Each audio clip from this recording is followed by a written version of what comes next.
My dear friends, take some tzedakah, some coins, put it in the pushka, and let us share a thought for today, a little Dvar Torah. We know we have 613 mitzvahs. Some say plus tax. That's all the customs that comes along. Mitzvah. But what is the meaning of the word mitzvah? We always say mitzvah means a good deed. But that's not a translation of the word. Good deed would be translated Pu'ula Tova. Mitzvah is from a word that means either command, either connection. But let's see what it says in the parsha of this week.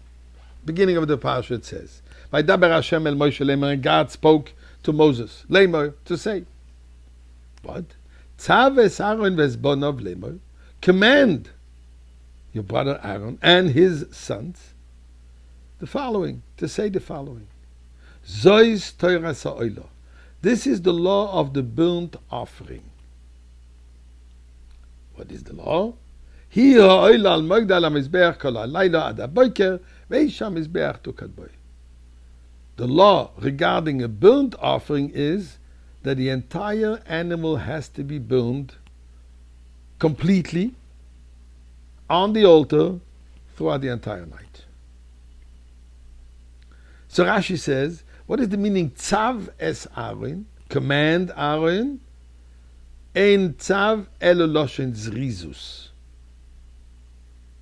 zerus miyad uledoris. Whenever it says the word tzav, that it's an expression denoting urging to promptly and meticulously fulfill a particular commandment, for now and for all future generations.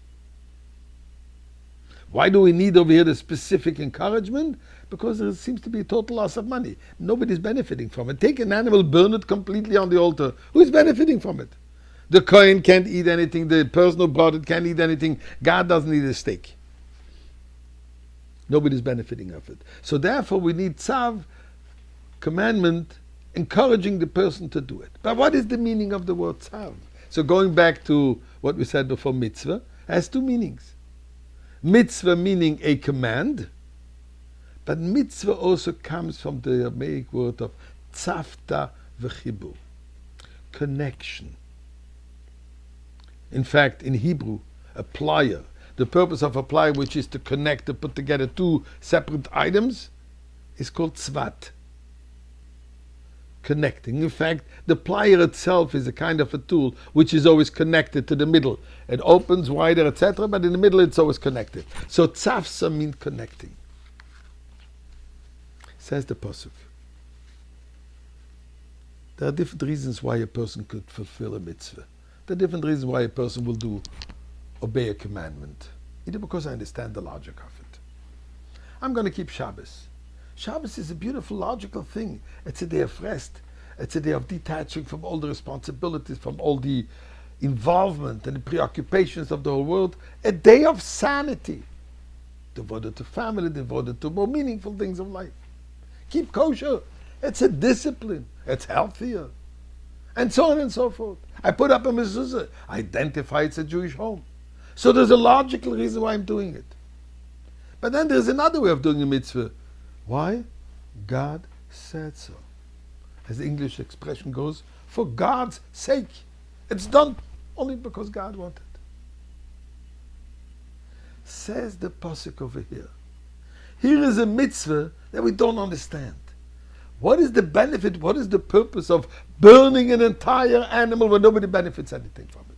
So much so that Rashi says we need encouragement to do it. And encouragement is what?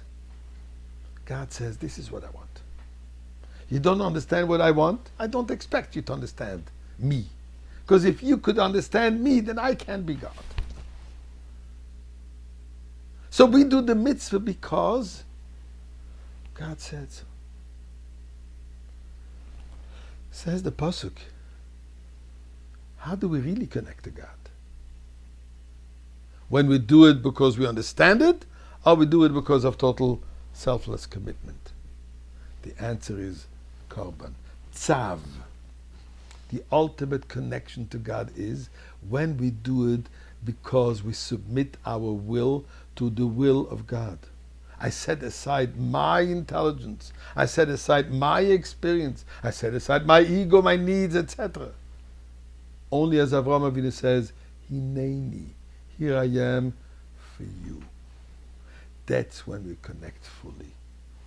Says the Torah, Moshe Rabbeinu is told to Aaron, use the word tzav, not just say, emor, or daber, speak, command, for them to understand.